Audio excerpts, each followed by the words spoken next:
क्या हम कभी समझ भी पाएंगे कि आखिर ये कायनात है क्या? साइंसदानों को तो ऐसा नहीं लगता, क्योंकि खुद कॉस्मोस के लॉज ही लिमिट सेट कर देते हैं कि हम इस यूनिवर्स को कितना जान सकें। और ऊपर से ये यूनिवर्स है भी हमारी सोच से ज़्यादा बड़ी और फैली हुई, क्योंकि लाइट को खुद भी हमारी नियरेस्ट गैलेक्सी एंड्रोमेडा तक पहुंचने के लिए 2.5 मिलियन ईयर्स का अरसा लग जाता है, यानी 25 लाख साल। लेकिन टेक्निकली लाइट हमारे यूनिवर्स के हर कोने में इंस्टेंटली पहुंच सकती है, चाहे वो जगह करोड़ों लाइट ईयर्स दूर ही क्यों ना हो। बस हमें ऐसा लगता है कि लाइट को वहां तक पहुंचने में मिलियंस ऑफ ईयर्स लग रहे हैं। According to Einstein's special theory of relativity, the faster you move the slower time becomes.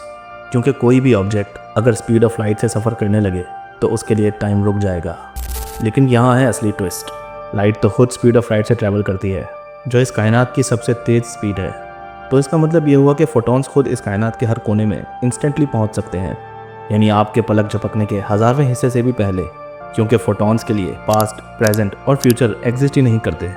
और आइंस्टाइन की स्पेशल थ्योरी ऑफ रिलेटिविटी एक और बात कहती है, the faster you move the heavier you become.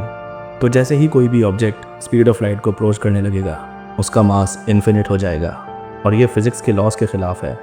इसका मतलब ये हुआ कि कोई भी इंसान स्पीड ऑफ लाइट से ट्रैवल नहीं कर सकता, और ये स्पीड लिमिट यूनिवर्स ने सेट की है, क्योंकि ह्यूमन बॉडी या कोई भी ऑब्जेक्ट लाइट की तरह फोटॉन से नहीं, मैटर से बने होते हैं।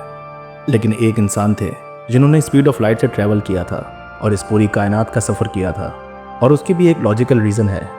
जो लोग मेरी बात समझ गए हैं वो उनका नाम और वजह दोनों जानते होंगे। समझ में आ गया तो कमेंट्स में ज़रूर बताइए।